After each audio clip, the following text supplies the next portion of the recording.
Reste à ta place, c'est le titre d'un livre signé Sébastien Le Foll, le directeur de la rédaction du Point, qui scrute ce mal français, le mépris de classe. C'est un facteur d'immobilisme. Alors évidemment, ça peut être aussi un moteur pour ceux qui le subissent. On va en débattre dans un instant, mais d'abord le portrait d'un jeune homme qui se bat pour aider les créateurs d'entreprises en banlieue et en zone rurale. Il s'appelle Moussa Camara, c'est le fondateur des Déterminés. Flora Sauvage.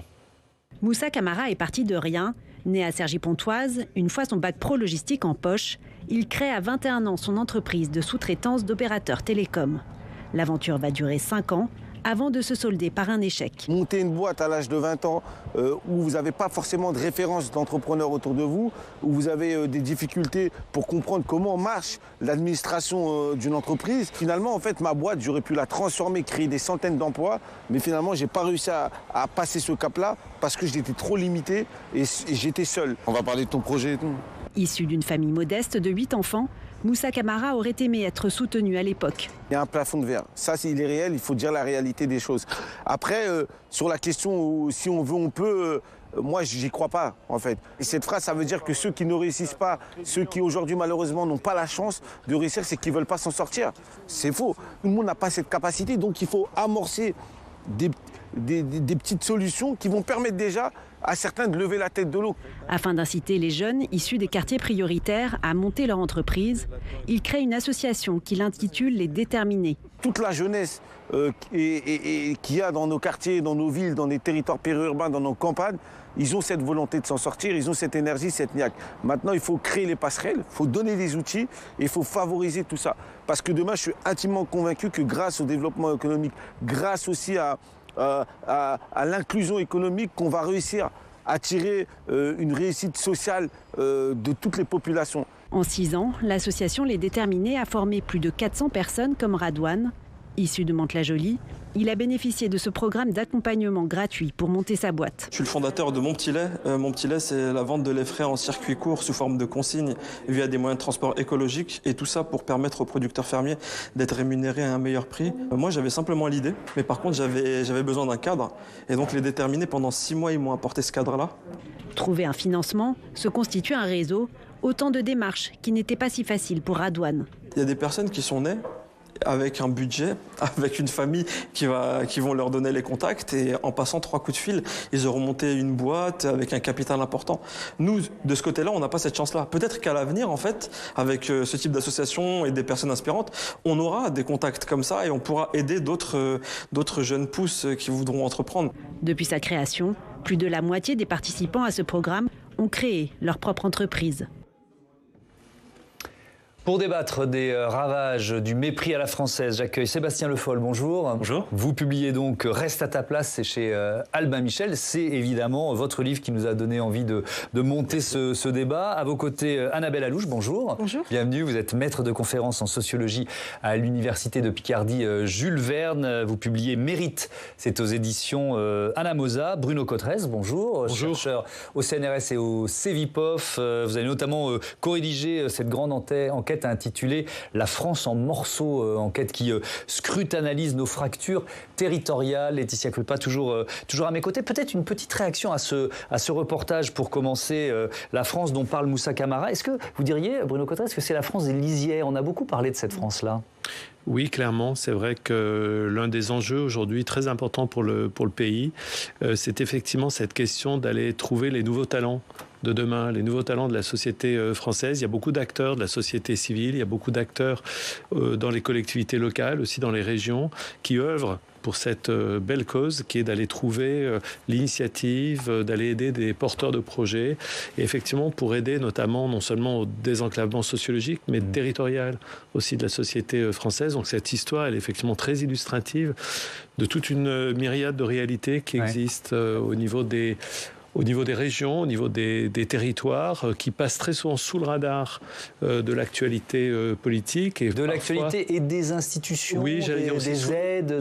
Sous le radar aussi des politiques eux-mêmes, des aides, des médias. Voilà, des médias. Alors même qu'il y a à la fois il y a un vivier qui est très important, il y a beaucoup d'initiatives, et je pense qu'il y a un vrai thème particulièrement pour les prochaines échéances électorales, de ressourcer les filières du mérite, du talent.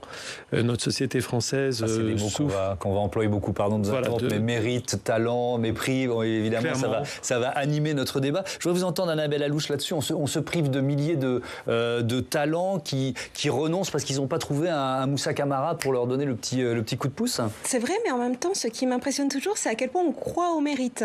Le mérite ne fonctionne pas quand il est à l'école. En tout cas, pour certaines personnes, ça ne fonctionne pas, clairement. On voit le taux de classe populaire dans les grandes écoles, dans certaines grandes écoles. Et pourtant, on croit au mérite, on se revendique du mérite. Notre identité sociale est structurée sur la base du mérite. Et c'est ça qui est très intéressant, en fait. On continue à se revendiquer du mérite, même si on sait sociologiquement que la méritocratie ne fonctionne pas. Oui, donc c'est presque une croyance, on y reviendra. Sébastien Le Foll, reste à ta place. Vous l'avez, peut-être il faut personnaliser un peu, vous l'avez d'abord vécu comme une blessure personnelle ? Oui, le point de départ de ce livre est personnel. J'ai entendu, quand j'étais adolescent, une phrase qui m'a évidemment bouleversé dans la bouche d'un cousin de mon père qui était conducteur de travaux. Mon père lui a dit que je voulais faire journaliste. Ouais. J'étais assez décidé, assez tôt. Et il lui a dit, mais ce n'est pas un métier fait pour des gens comme nous, il faut que tu lui sortes cette idée de la tête. Et c'est vrai que cette phrase, d'abord, m'a paralysé, et ensuite, elle m'a bigrement motivé. J'ai voulu défier, j'ai voulu aller contre ce qui semblait être une fatalité édictée par ce membre de ma famille. Donc oui, c'est au départ une blessure personnelle, et c'est un inventaire, à bientôt la cinquantaine, voir ce que j'ai fait de cette phrase, ce qui est la part de vérité dans cette phrase, mais aussi la part de fiction. Mais surtout, ce qui est intéressant, c'est un moteur qui s'alimente éternellement, ou presque. C'est-à-dire que, est-ce que la blessure qui est adolescente, elle réapparaît comme ça de temps en temps Elle réapparaît parce qu'on a tous nos doutes. Moi, j'ai les miens. Non, mais c'est évident. Et donc, quand on doute, peut-être que cette blessure personnelle se rouvre un petit peu. Quand on conquiert une place pour laquelle, visiblement, on n'était pas fait, c'est ce que j'avais compris, c'est vrai qu'on en ressent très longtemps, je crois jusqu'à la fin de sa vie, un certain sentiment d'imposture. On attribue très peu d'ailleurs à son propre mérite, sans en faire une religion, ce qui nous arrive, mais au contraire, on l'attribue à la chance, à une main tendue. Et d'ailleurs, ce sentiment-là, je l'ai rencontré chez beaucoup des personnalités que j'ai interrogées pour ce livre. Moussa Camara en fait partie. Oui, je sais. C'est ce qui m'a... Ça nous a mis sur la piste. Intéressé chez lui, parce que lui, il a choisi une autre voie. Il est l'incarnation de cette phrase que Emmanuel Macron avait prononcée un jour. Il dit aujourd'hui, pour certains jeunes en France, il est plus facile de trouver un client qu'un job. Et Moussa Camara, c'est l'illustration de ça. C'est comment, quand on n'a pas un mérite reconnu par la filière scolaire, comment on construit quelque chose. Lui, il a cru très tôt à l'entrepreneuriat, il a voulu être chef d'entreprise. Et c'est cette passion-là qu'il a décidé de faire partager. Alors, on va reparler des personnalités que vous avez rencontrées pour ce livre, mais le constat le plus important, et on va en débattre, c'est l'immobilisme pour vous. Pourquoi ?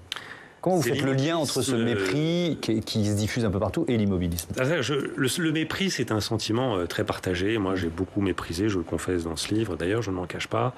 Il a pu m'arriver d'être méprisé, mais on peut très bien s'en sortir.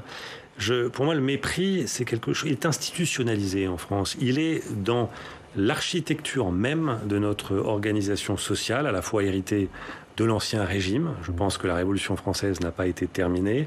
Nous sommes encore largement une société de cours, de connivence et de privilèges, avec des statuts, un rang à tenir. Donc il y a une cascade de mépris, comme disait un historien, qui tombe de rang en rang encore dans la société française. Tocqueville lui-même aussi avait bien décrit ça. Il y a un froissement permanent d'amour-propre au sein même de catégories sociales, de professions. Oui, même dans une catégorie qui peut en mépriser une autre, mais au sein même de cette catégorie, il va y avoir du mépris. Oui, parce qu'on a absolument un rang à tenir, et on voit tous ceux qui menacent ce rang ou cette position avec une certaine condescendance, souvent. Oui, on veut préserver ce rang, et c'est d'autant plus vivace au moment où, effectivement, il y a une vraie crise de la reconnaissance, je pense, dans nos sociétés. Et donc, il y a une crispation autour de ces questions-là, beaucoup plus forte. Oui, ce qui est intéressant, c'est que vous écrivez que le mépris sera sans doute un des thèmes centraux de la présidentielle 2022, un des enjeux pour les candidats. Et vous êtes plusieurs à travailler sur ce sujet. Je pense notamment aux travaux de Cynthia Fleury, qui est philosophe, sociologue, et aussi Pierre Rosanvallon, qui là sort un livre sur les épreuves, comprendre mieux les Français, et tous parlent Vous parlez du mépris, du ressentiment. C'est une donnée sociale qui est fondamentale aujourd'hui pour comprendre où nous en sommes, le ressentiment. Et le ressentiment, je crois que c'est Jacques Attali qui en parle le mieux à mon goût dans votre livre. Il dit la revanche sociale, le ressentiment, ça peut conduire au meilleur comme au pire, au meilleur comme par exemple avec Bérégovoy, et au pire, par exemple, avec Doriot. Et c'est ce qu'expliquent les spécialistes, c'est que le fascisme est la conséquence, quand on regarde l'histoire immédiate qui nous précède, du ressentiment et du mépris ressassé et qui est ressenti de façon globale dans la population. Pour aller dans votre sens, j'ai été frappé d'écouter deux discours de candidats à la présidentielle, Xavier Bertrand et Anne Hidalgo, qui tous les deux ont effectivement posé cette question du mépris. C'était encore très net chez Anne Hidalgo dimanche dernier. On va écouter, je suis sûr qu'en régie, vous êtes prêts à me suivre, un extrait justement de ce discours. Entrée en campagne d'Anne Hidalgo, une campagne présidentielle, c'est la rencontre entre un candidat, une candidate et le peuple. Et il faut un peu se dévoiler, peut-être qu'elle l'a fait à contre-cœur, Anne Hidalgo, mais en tout cas, elle a parlé de son histoire personnelle, on l'écoute. Moi, une femme française née en Espagne, arrivée dans notre pays à l'âge de 2 ans, élevée à Lyon, dans un quartier attachant, un quartier populaire. Et aujourd'hui, sur ce port de Rouen, je pense à mon père, qui fut ouvrier sur le chantier naval de Cadix. Je pense aussi à ma mère, couturière. Ils ont fait le choix de la France pour offrir une éducation et un avenir à ma sœur et à moi. Je veux que tous les enfants de France aient la même chance que celle qui m'a été donnée. Je suis candidate pour offrir un avenir à nos enfants, à tous nos enfants. Sébastien Le Foll, vous avez rencontré Anne Hidalgo pour ce livre. Elle l'a subi, le mépris, sous quelle forme ? Alors c'est un souvenir d'humiliation très fort qu'elle a ressenti dans la bouche d'un professeur. Professeur de maths, je crois. Oui. Elle a rendez-vous avec son père et il s'interroge, son père, sur les études qu'elle doit faire ensuite après le bac. Et ce professeur lui dit, mais vous savez... Je vous déconseille les études supérieures, ça va l'éloigner socialement et surtout, secrétaire de direction, ce serait déjà très très bien. Donc elle en parle évidemment encore, elle est marquée au fer rouge encore par cette expression flagrante de mépris. Mais c'est méprisant pour les secrétaires de direction. C'est d'abord méprisant pour les secrétaires de direction, on est d'accord. Et puis c'est une assignation à résidence terrible. Alors je voudrais qu'on puisse maintenant élargir un petit peu le débat. Vous avez commencé à le faire, Laetitia, mais sur ce que ça dit de la société française, évidemment, et peut-être des épisodes qu'on a vécus pendant ce mandat d'Emmanuel Macron. Bruno Cotresse, au Cevipof, vous sondez régulièrement les Français. Qu'est-ce qu'ils disent, de cette notion de mérite, de mépris ? Ils disent que la méritocratie à la française est sacrément en crise. Et que tous les indicateurs que nous développons dans nos enquêtes sur est-ce que ça fonctionne, est-ce que, au fond, quand on joue le jeu, quand on applique les règles du jeu, est-ce qu'on en est rétribué ? Le regard que portent les Français est très largement non. Alors, c'est vrai que la méritocratie semble bloquée, semble en panne en France. Et c'est vrai que, par ailleurs, le sentiment de mépris est très, très, très important. Nous avons conduit une expérience récemment dans une de nos enquêtes, le baromètre de la confiance politique du Cevipof. On a proposé aux personnes interrogées, 2000 Français, une liste de 5 mots connotés positivement et une liste de 5 mots connotés négativement. Et on leur demandait quels sont les premiers mots parmi ceux-là qui décrivent la manière dont la société française vous traite. Le premier, c'est mépris. Le deuxième, c'est injustice. Arrive en troisième, égalité. Et tout de suite derrière, des mots qui sont négatifs. On a été nous-mêmes surpris de voir le sentiment de mépris. Je rejoins ce qui a été dit tout à l'heure. Le regard que portent les Français, non seulement c'est que la France est une société inégalitaire, injuste, mais aussi qui traite mal les gens. Le problème de la considération, de la dignité était tout à fait central dans la crise des Gilets jaunes. Mon collègue du Cevipof, Samuel Ayat, a écrit de ce point de vue-là un très beau texte qui était sur la dimension d'économie morale qui était à travers la crise des Gilets jaunes. C'est-à-dire c'est ce sentiment, au fond, de ne plus être considéré et d'être renvoyé en permanence, effectivement, soit à des échecs personnels, t'as pas assez travaillé à l'école, donc t'as pas le passeport clé de la société française, le diplôme. Et enfin, lorsqu'on a étudié cette grande enquête sur le baromètre des territoires, la France en morceaux, on a fait une cartographie, pas géographique, mais sociologique aussi, des Français. On a 25% des personnes qu'on a interrogées qu'on peut appeler des sortes d'assignés. C'est-à-dire des gens qui disent moi j'aimerais bouger, j'aimerais m'en sortir, je voudrais bouger, je voudrais vivre mieux, mais je peux pas, c'est trop cher, c'est trop compliqué. Déménager, c'est solder des factures, c'est en ouvrir de nouvelles, j'y arrive pas. Et on avait à l'extrême opposé un groupe de 20% de gens que nous avons appelés les affranchis, ceux qui au contraire disent pas de soucis, etc. Et puis on voyait aussi une différence entre les assignés et les gens qui par contre ont un enracinement local, qui eux n'ont pas d'aspiration à la mobilité, qui trouvent mais moi je vis au pays, je suis bien, j'ai pas envie de la société d'Emmanuel Macron qui me dit faut traverser la rue, faut se bouger, je suis bien dans mon coin tout seul. Et donc on voyait la Startup Nation des premiers mois, ça parlait pas assez de la population française. Voilà. Et donc on voit une société française, je rejoins ce qui a été dit, où la question de la place, la question du mérite, la question de ce sentiment de mépris est très important. Annabelle Alouche, ce sentiment, il a alimenté les colères de ces dernières années, des gilets jaunes aux antivax aujourd'hui? Oui, absolument, mais en écoutant Anne Hidalgo, ce qui me saute aux yeux, c'est vraiment la saturation dans l'espace public de cette rhétorique méritocratique. Parce que dit Anne Hidalgo? Elle se définit par rapport au mérite, finalement. Elle dit, voilà, je suis une fille d'immigrés qui a réussi à atteindre une position sociale et une position politique nationale de premier ordre, la mairie de Paris. Et je veux qu'on me définisse par rapport à mon mérite. Et c'est exactement ça. À la fois, les Français cherchent à ce qu'on reconnaisse leur mérite, et en même temps, ce qu'ils disent, c'est mais les institutions, en particulier l'institution scolaire, n'est pas en mesure de reconnaître mon mérite. Donc, il y a vraiment ce double niveau, double mouvement, à la fois, je crois au mérite, je voudrais qu'on reconnaisse mon mérite, mais en même temps, je sais que les institutions ne le reconnaissent pas, en particulier l'institution scolaire. Et je pense que ce sentiment de mépris dont parlent Bruno Cotresse et Stéphane Le Foll et se situe là, en fait, dans ce hiatus entre la croyance dans le mérite et oui, vous dites c'est une croyance. Et tout à l'heure, vous avez dit c'est une religion. Vous dites vraiment ça, c'est une croyance, quoi. Oui, pas une réalité, c'est une croyance. C'est une rhétorique à laquelle on croit. Qui est inscrite dans l'esprit même de la République française. C'est-à-dire qu'au départ, elle est construite sur cette valeur-là. La méritocratie, c'est l'idée qu'on va, par l'éducation, vous arracher. Absolument. Après, je trouve...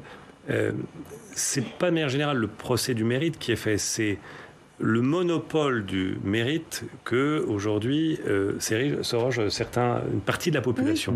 On le voit, la démocratisation de l'enseignement supérieur dans les années 60 a amené une nouvelle génération, une nouvelle classe surdiplômée, qui aujourd'hui effectivement revendique un peu le monopole du mérite. C'est-à-dire c'est une vision du mérite extrêmement cognitive, très scolaire, c'est-à-dire que est méritant celui qui ou celle qui, très jeune, a réussi des grands concours, et ceux qui ne sont pas passés par là, effectivement, qui voudraient valoriser d'autres qualités, ne se sentent pas reconnus dans ce système-là, et qui, malgré tout, les exclut parce qu'il est porteur d'un système de valeurs dans lequel ils se sentent méprisés. Alors, je repose la question sur les mouvements de colère. Peut-être à vous, Bruno Cotresse.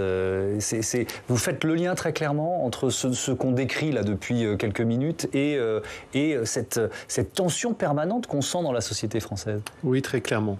Très clairement, il y a quelque chose qui unit effectivement différentes secousses qu'a connu la société française au cours des 20 ou 30 dernières années.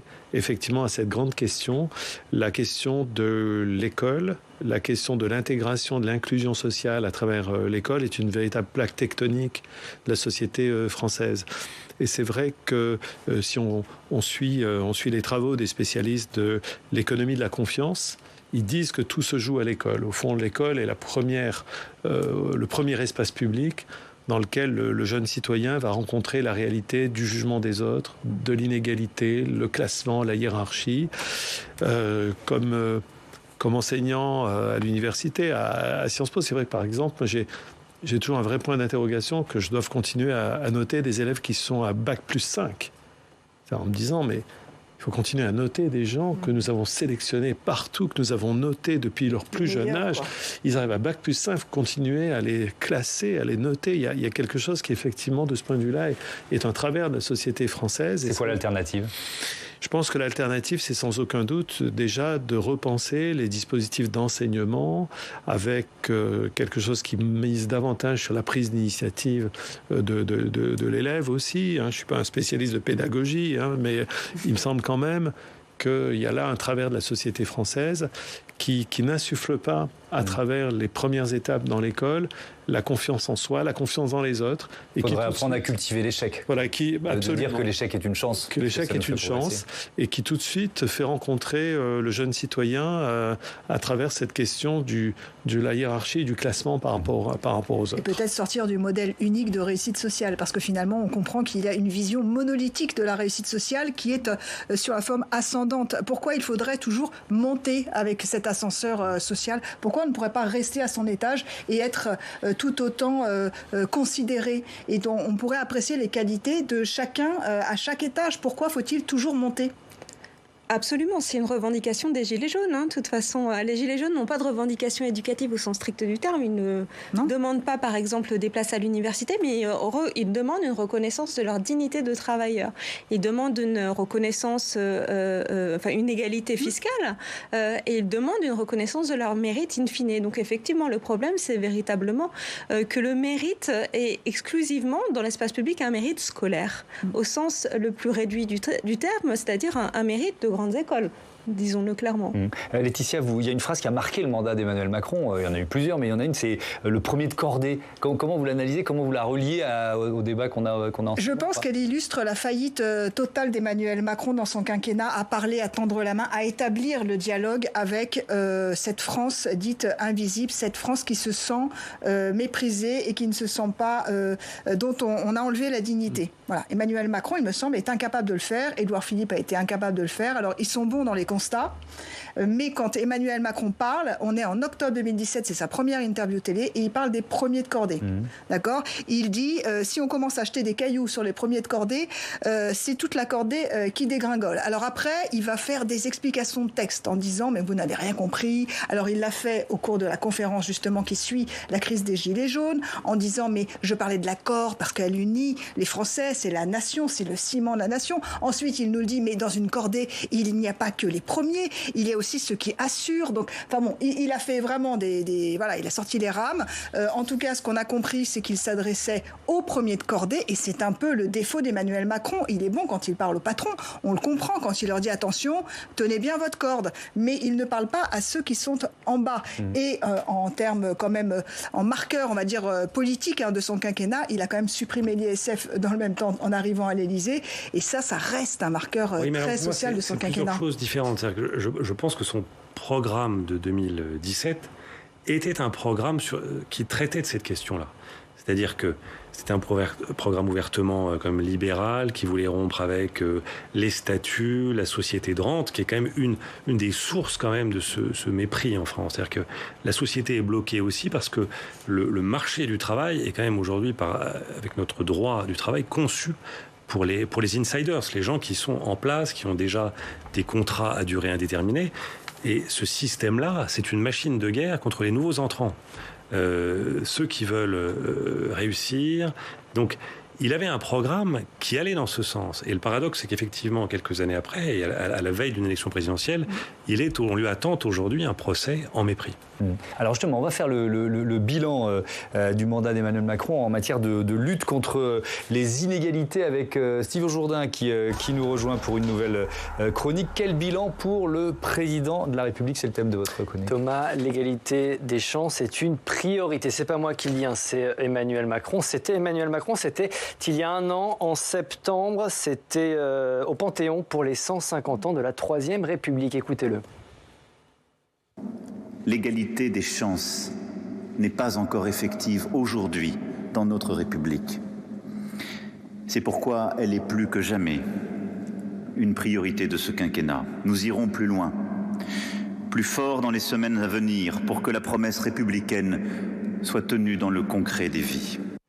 Qu'est-ce qui a été fait depuis ? Trop peu, en tout cas selon les parlementaires. Alors rappelons peut-être quelques mesures phares qui ont été poussés par l'exécutif. Il y a eu le dédoublement des classes de CP et de CE1 en éducation prioritaire. L'objectif, c'est que 100% des élèves maîtrisent les enseignements fondamentaux au sortir de l'école primaire. Autre mesure phare, Thomas, du gouvernement, la création d'une plateforme nationale en ligne de signalement des discriminations. Et puis, on en a pas mal parlé ces derniers mois, le service national universel, SNU. 15 000 jeunes y ont participé cet été. On rappelle peut-être un peu le principe des jeunes de 15 à 17 ans, un séjour tous ensemble en dehors de leur département d'origine. Objectif, transmettre un socle républicain à notre jeunesse, permettre le brassage social. Autre dispositif, il s'appelle Un jeune, un mentor. Il s'agit d'un accompagnement à l'enseignement professionnel. Quelques heures par mois, un mentor accompagne un jeune, souvent issu d'un milieu modeste. Il aide à s'orienter à l'école ou encore au boulot. Et puis enfin, dernier dispositif mis en place, Thomas, par le gouvernement, la boussole des aides. C'est un simulateur d'aide en ligne, simulateur simplifié qui permet par exemple aux jeunes de connaître quels sont les dispositifs d'aide auxquels ils sont éligibles. Alors tout ça, c'est très bien selon les parlementaires, mais ça ne suffit pas. Le compte n'y est clairement pas. Ici au Sénat, une mission d'information a été lancée en février dernier à l'initiative des socialistes. Elle doit rendre ses conclusions la semaine prochaine. On suivra ça, Thomas, on est sur le coup. Merci beaucoup, merci Steve Jourdain pour ce focus sur le bilan inégalité du président de la République. Sébastien Le Foll, je voudrais revenir un peu aux personnalités que vous avez interrogées pour ce livre, de Nicolas Sarkozy à Fabrice Lucchini, en passant par Anne Hidalgo, on en a parlé, Bernard Tapie. Ils forment la partie émergée de l'iceberg. C'est ceux qui ont, comme vous, trouvé un moteur, survécu au mépris. Oui, ils ont un point commun, c'est qu'ils ont brisé le plafond de verre. On parle souvent du plafond de verre. J'ai voulu savoir ce que c'était qu'humainement de briser ce plafond. Qu'est-ce qu'on laissait de sa peau ? Qu'est-ce qu'on nourrissait comme sentiment, mauvais ou bon d'ailleurs, parce que mon livre est, je pense, nuancé. Il n'est pas une exaltation de ce modèle-là de réussite. Il en montre aussi tout le prix, tous les sacrifices, toutes les choses négatives aussi. Mais je voulais savoir comment on fait quand effectivement on a expliqué, quand il nous manque quelque chose pour parvenir à ce à quoi on aspire, comment on fait ? L'ascenseur social, on l'a vu, il est bloqué au sous-sol. L'escalier de service maintenant est quand même lui aussi bien encombré. Faut souvent escalader la façade. C'est ce livre, c'est un livre sur la volonté, le système D. Et au final, j'essaie de comprendre ce que ça produit sur la société, parce que le mépris fonctionne à double détente, c'est-à-dire qu'on est méprisé, on méprise à son tour. Et j'ai voulu montrer aussi que le mépris ne fonctionne pas seulement du haut vers le bas, que souvent le plus grand mépris, je l'ai trouvé du haut vers le haut. C'est-à-dire, on aurait pu rajouter parmi les réformes d'Emmanuel Macron qui veulent rompre à ça, la réforme de l'ENA, par exemple.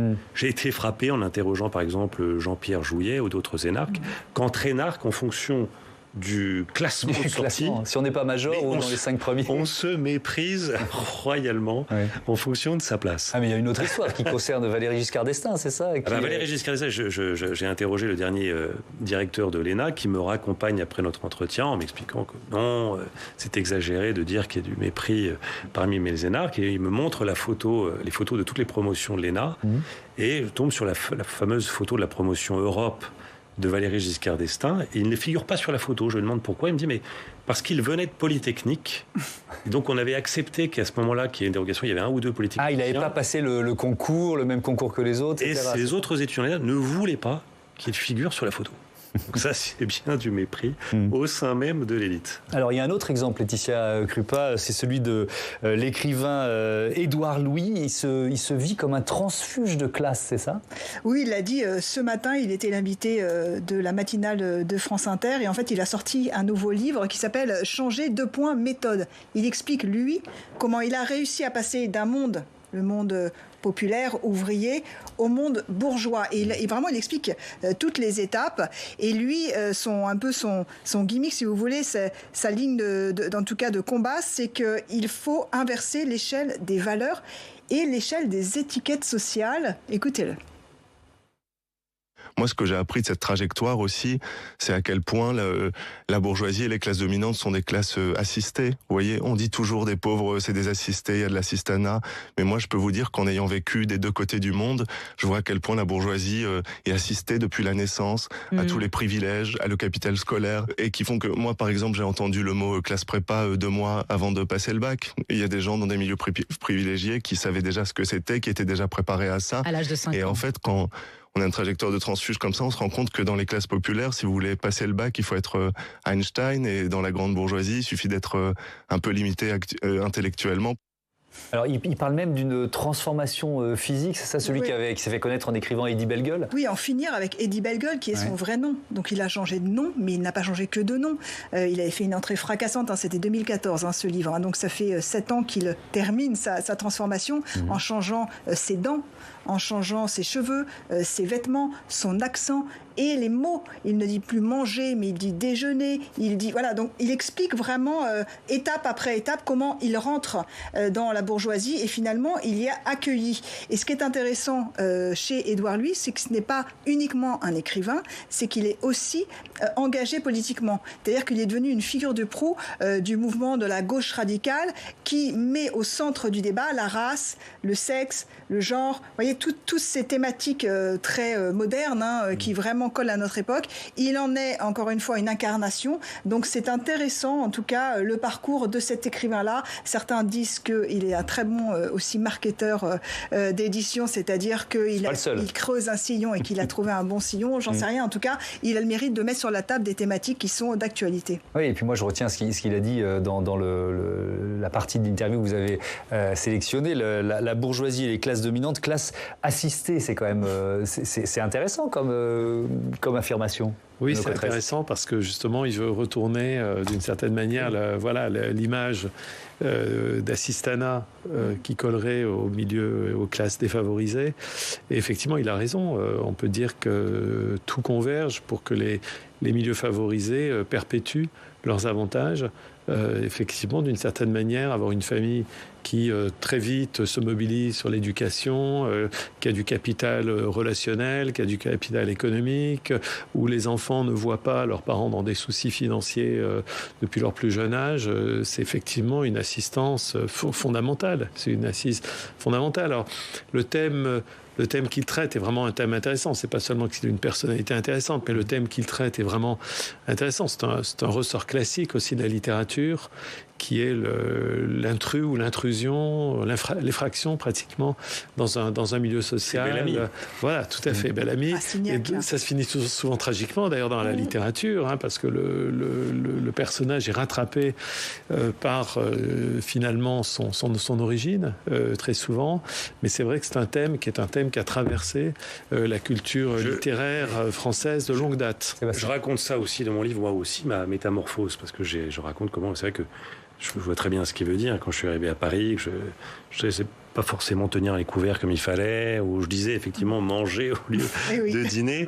Il y a la question des accents aussi, les accents de province qu'on essaie de gommer, notamment dans les médias. Mais je n'en ferai pas une lecture de classe. Ce que je reproche à Édouard Louis, c'est il y a un certain déterminisme dans ce qu'il dit, c'est-à-dire que toute opinion devient une position de classe. Je trouve réducteur, et là je trouve qu'il y a effectivement un mauvais côté aussi de ce...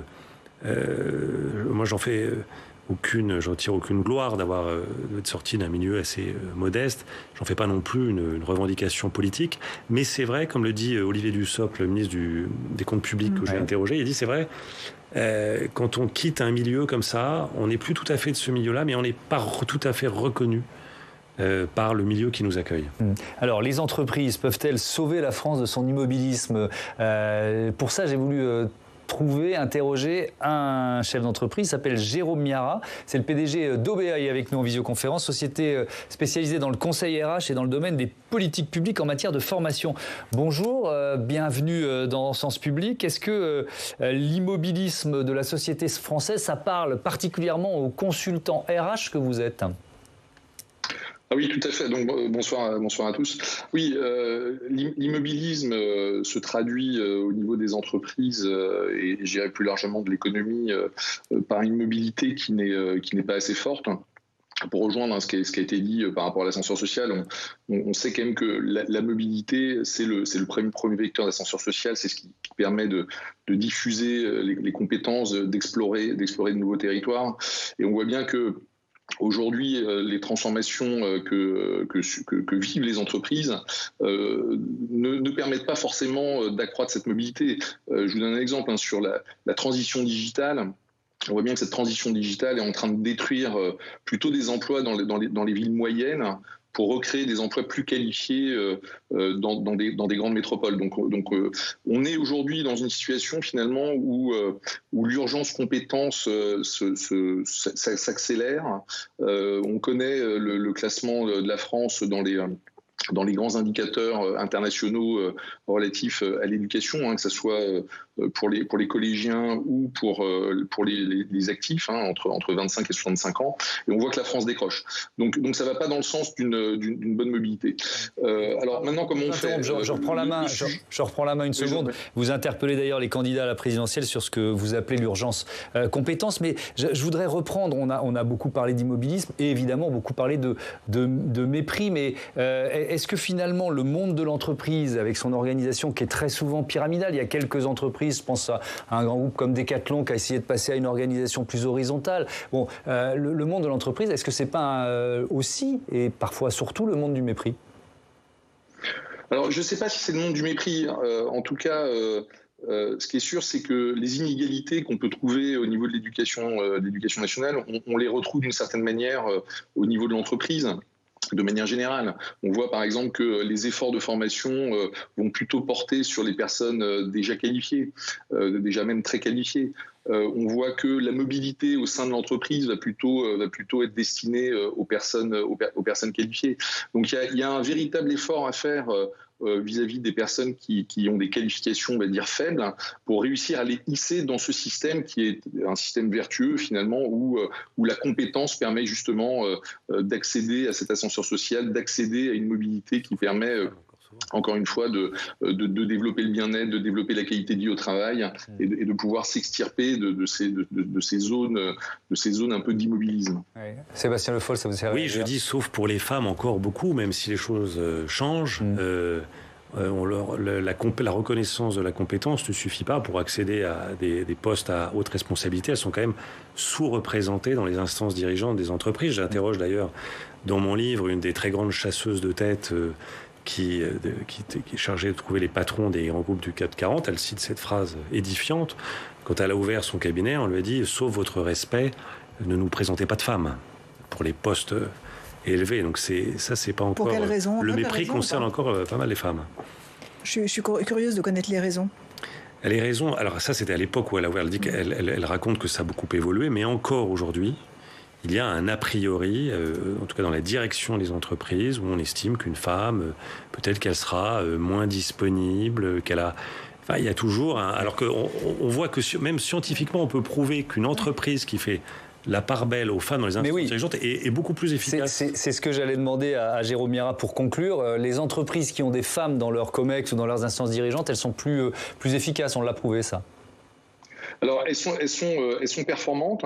Et puis, je rajouterais qu'aujourd'hui, il y a des dispositifs, notamment de rating financier, qui incitent les entreprises qui sont cotées, les entreprises cotées en bourse, à œuvrer pour l'égalité des femmes. Parce que en étant bien notées dans ces indices, ça permet d'accéder à des fonds et à du capital. Donc, il y a quand même un certain nombre d'éléments qui œuvrent en faveur, que ce soit par la loi d'ailleurs, puisque aujourd'hui... au niveau des conseils d'administration, les entreprises cotées sont tenues d'aller vers l'égalité homme-femme. Bien, je pense que, aussi étonnant que cela puisse paraître, le monde financier va pousser aussi les entreprises à être beaucoup plus vertueux en matière d'égalité. Merci beaucoup. Merci Jérôme Mira, le PDG de d'OBA, spécialisé donc dans le conseil RH.